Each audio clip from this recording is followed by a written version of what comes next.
Welcome back to the floor here at the North American Regionals. I'm MonteCristo from ggChronicle, and with me is the General. Odd one. Salute, sir.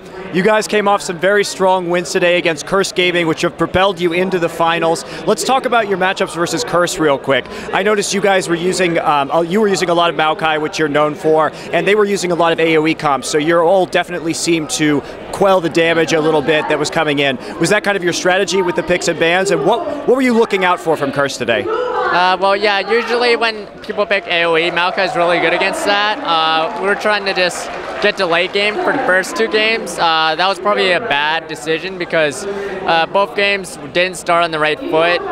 Mid got shut down pretty hard, and then we're just losing really early for both games. Like, we managed to come back the first game because they made a lot of mistakes, but that was just a really bad pick to have Rise as well as Maokai. Like, Maokai is probably enough. But yeah, we usually try to get Maokai early. But the last game we decided on Nunu because we didn't want too weak of an early game again, so yeah. So one thing I noticed is in Game 3, you guys picked a lot of champions that could, or Game 2 rather, you guys picked a lot of champions that could capitalize on the Blitzcrank grab. You had Maokai and Rise, I believe, so that you could actually get the pull and then pull it into the Rise or Maokai route. Were you guys looking for a pick comp in that game? Because that was the game you lost and it didn't go so well. So what happened there that caused TSM to kind of flounder a little bit in that game?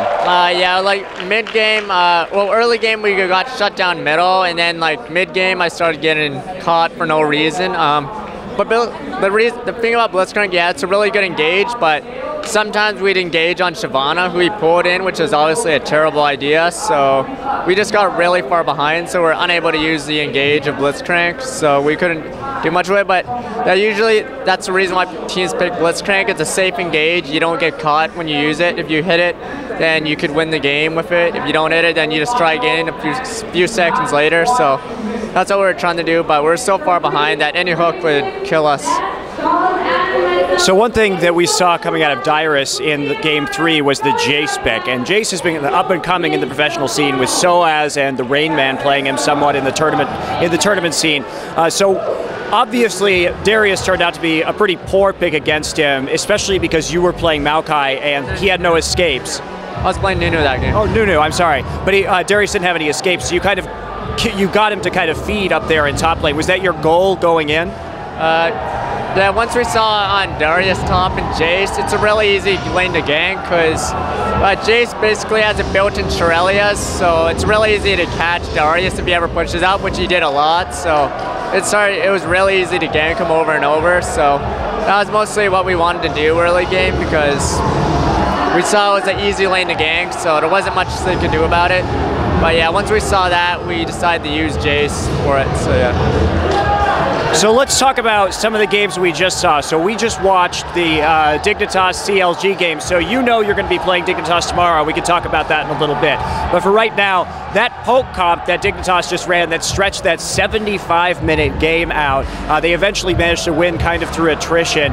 What do you think about that strategy, and what could CLG have done to stop it? I think they just played really poorly early game. Like, they eventually got back into it after a long time, but they just kept making a few mistakes early and then giving up Barons. So, but usually against a comp like that, you can't lose early game, or yeah. And they needed better engage. Like at picks, like only Orianna would engage for them.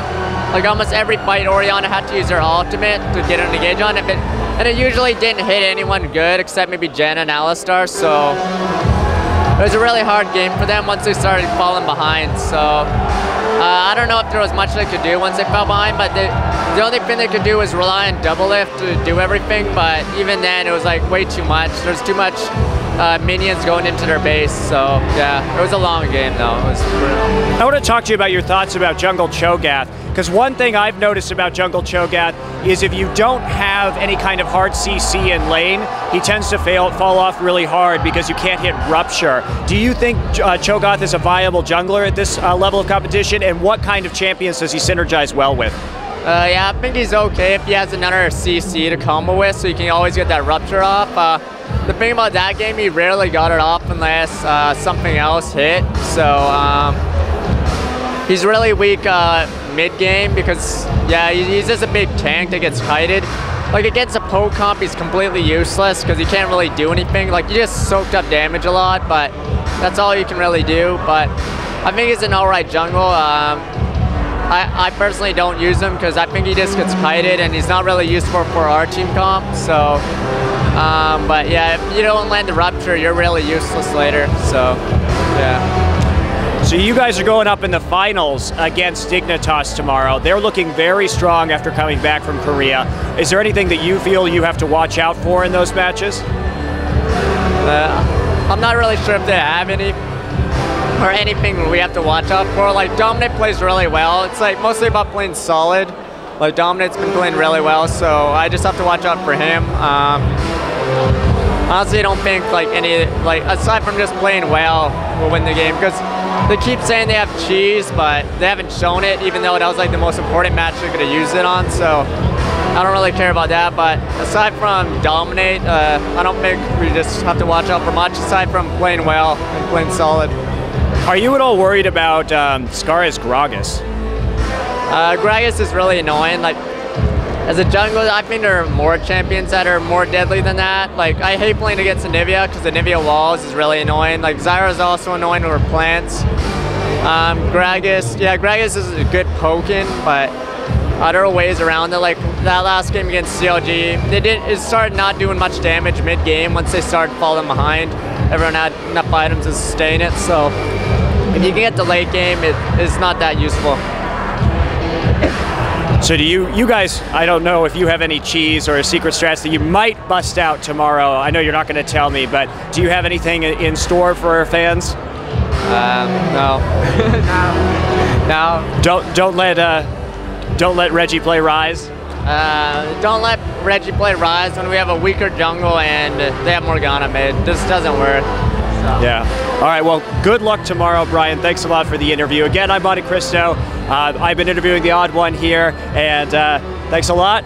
You can check out more interviews at youtube.com/ggChronicle, live coverage all weekend at ggChronicle.com. Thanks a lot.